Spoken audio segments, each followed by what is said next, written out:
Hey guys, it's Bob. Welcome back to Modern Life for the 70s Mind. How's you guys doing? I hope you're doing well. I'm doing well over here. It's been a good day. I got a lot done. Do you have one of those days where just everything comes together and it works out? So this was today. So I just got done reacting to Diana Ankudinova, not Ankudinova. And if you watch that video, you'll know why I'm saying that. I just got done reacting to her and I looked at the clock and I got a few extra minutes. I'm like, I'm going to get one more under my belt here so I can release two this week. I had a request from one of my listeners by the name of Thomas. Hey, Thomas, how's it going? Thanks for listening. For me to react to a version of Phantom of the Opera by a singer, a Dutch female singer by the name of Amira Willighagen. And my mom's Dutch, and I should know this. And I know there's no g, it's so it's probably Amira Willighagen. I will go with that, and I'm not going to say her last name anymore in the rest of this video. Amira, and I'm probably not even saying that right, but anyways, the song I'm going to be reacting to is one of my favorite songs of all time, and that's "Amazing Grace." And I am really excited to hear this. Thomas isn't the first person to actually ask me to react to her, so she's got a following. So let's go ahead and listen to this and see what all this chatter is about, shall we? I'll get about halfway through it, then we'll break, and then we'll finish it off. Here we go. Oh, I need my headphones. I'm good, aren't I? Here we go.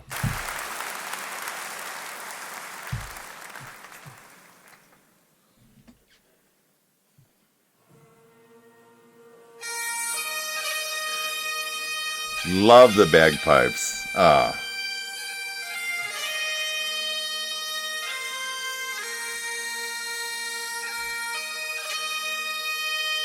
When my dad passed away, at his funeral, they had bagpipes and singing "Amazing Grace." Just, uh,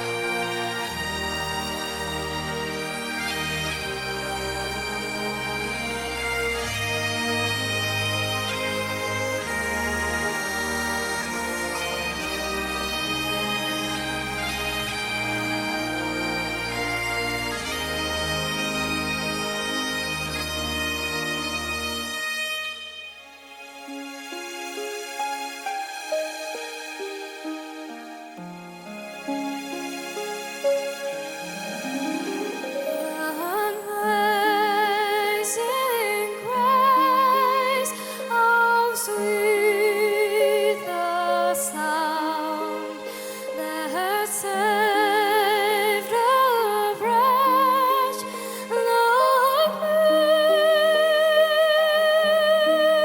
perfect. I once was lost, but now I'm found. Was blind, but now I Wow. see.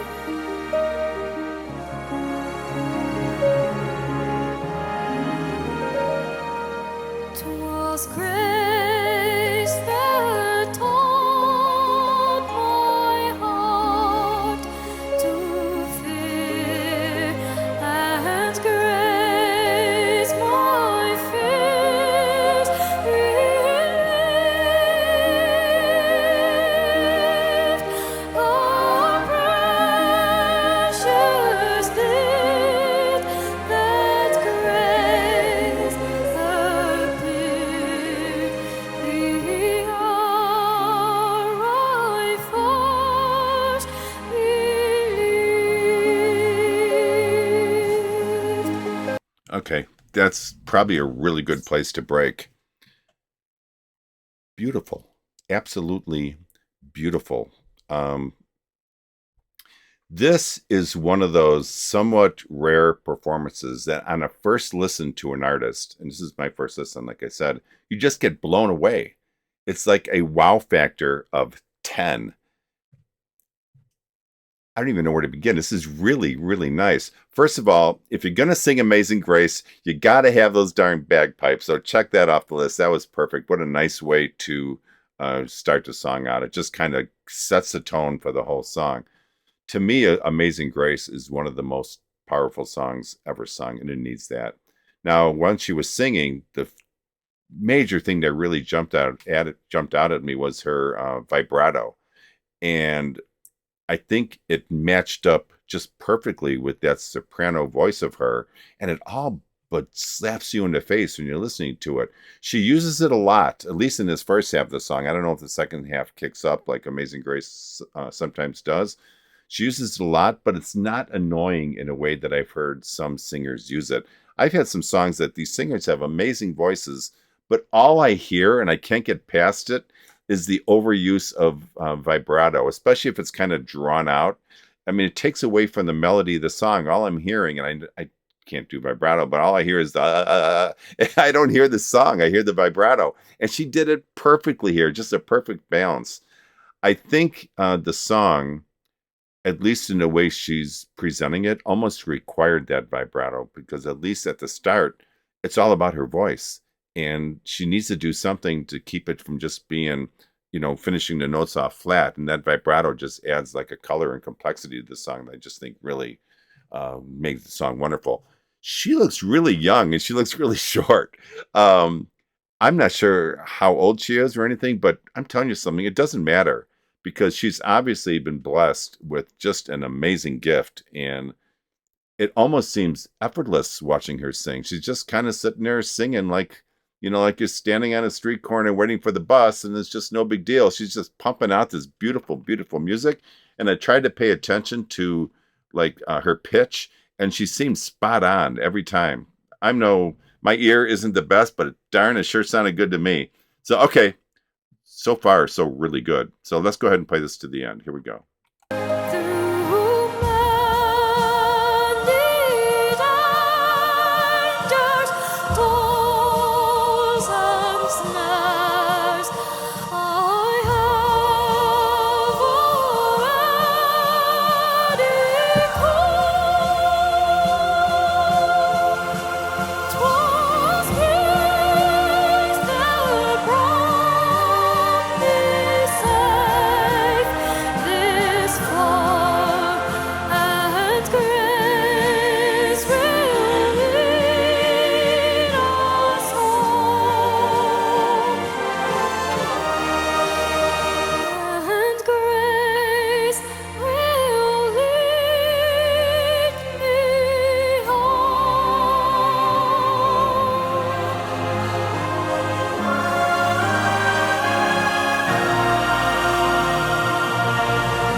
Yeah.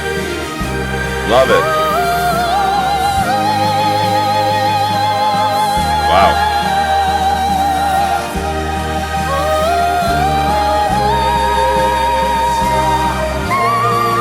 Holy cow.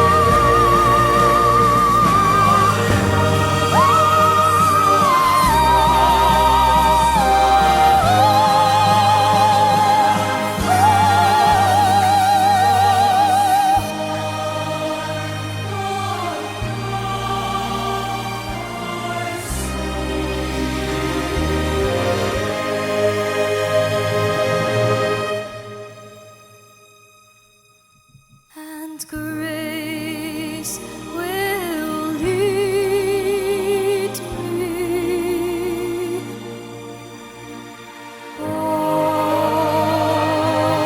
Beautiful.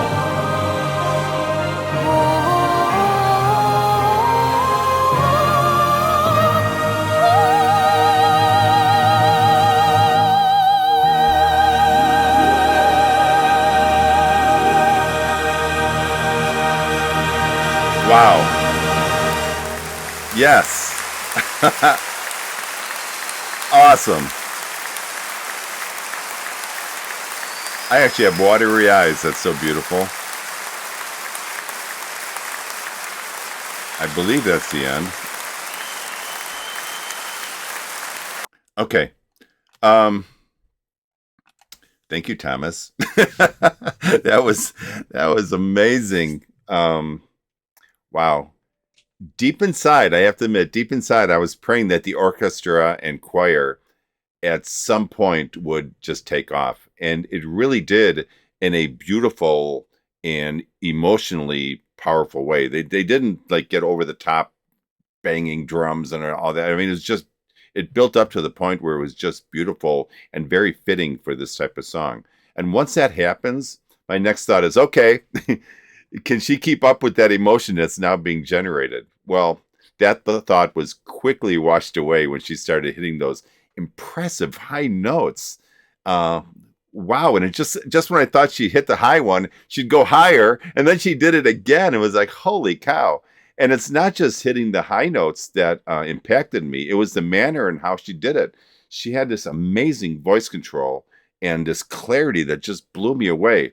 The only complaint I do have a major complaint, and it's not anything to do with her.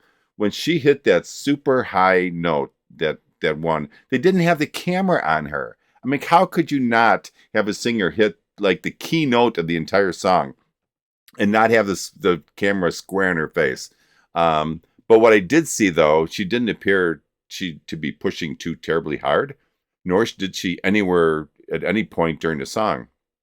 I just would have loved to see that expression on her face when she hits those higher notes. I just think I learn a lot from singing when I see singers and how they hit those highs or lows. It's just amazing. All right, let me get my headphones off. I'll be back for final thoughts. Hold on.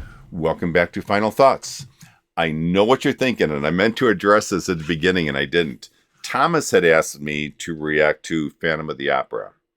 So I pulled the video up, and I saw that it was a duet. And being a first-time listen to an artist, I kind of like to listen to just them and not somebody else. That way I can get a little better feel for what exactly the artist is like and where they're coming from. So I haven't ruled out doing Phantom, Thomas. I just kind of wanted to hear just her. And then when I saw that she sang Amazing Grace, game over. I just had to listen to that.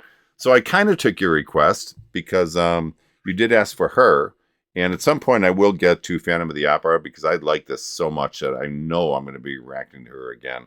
So just to clarify that moment, I apologize I didn't clarify that at the beginning. You were probably like, what the heck? That's not what I asked for. But anyways, listen, I get a lot of requests. Some good, some not so good. And then once in a while I get lucky and they're amazing. And this is what I hit here today. And that's exactly what it was. It was amazing. Bob's going to have another artist that may end up on a regular rotation. And I use myself in the third person. I never do that. I apologize. You can tell I'm doing 2 videos in a row. I start getting a little crazy. I never speak to myself in the third person, so I apologize for that. But I will be doing more reactions from her. You can tell right away, listening to her, that she's been classically trained. I mean, it's just beautiful. There's just something so effortless about her voice throughout this entire video. And when I say effortless, I mean effortless. I guess training does that to a person. What really amazes me and how she takes a song that isn't even really a classical song and blends it into that world. And it creates such a beautiful combination of voice and music. Just well done. But stepping back for a moment, the first thing that grabbed me was her, right from the first note, her incredibly clear, silky smooth voice. Just really amazing. And then when you add the powerful production that she had behind her, you end up with something truly remarkable, and this really was. Amira's voice was stunningly beautiful, and with her flawless technique that she demonstrated here, it just elevated Amazing Grace somehow to new heights. This is one of the better versions I've heard, especially, like I said, because of that clarity that she has in her voice. The precision and control that she demonstrated, especially in navigating the more difficult notes, showcased her classical training perfectly.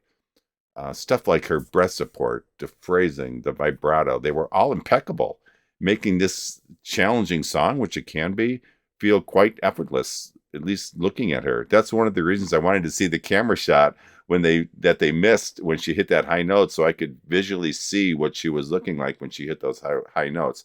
But listen, bottom line, the emotional depth I think that she brought to the performance, combined with her technical mastery, and that's the best way to put it, made this truly an unforgettable experience. Love this girl, and I'm looking forward to reading your comments about her and her journey up to this point. Don't give anything away, but because I want to be surprised every time I hear one of her songs, because there will be more. Okay, guys, listen, if you like the video, please, please, please give me a thumbs up and subscribe to my channel if you haven't so already. And remember, only life is priceless. Make each and every day count. God bless all of you. Peace out. Talk to you guys next time. Thanks for listening. Appreciate it. Bye-bye.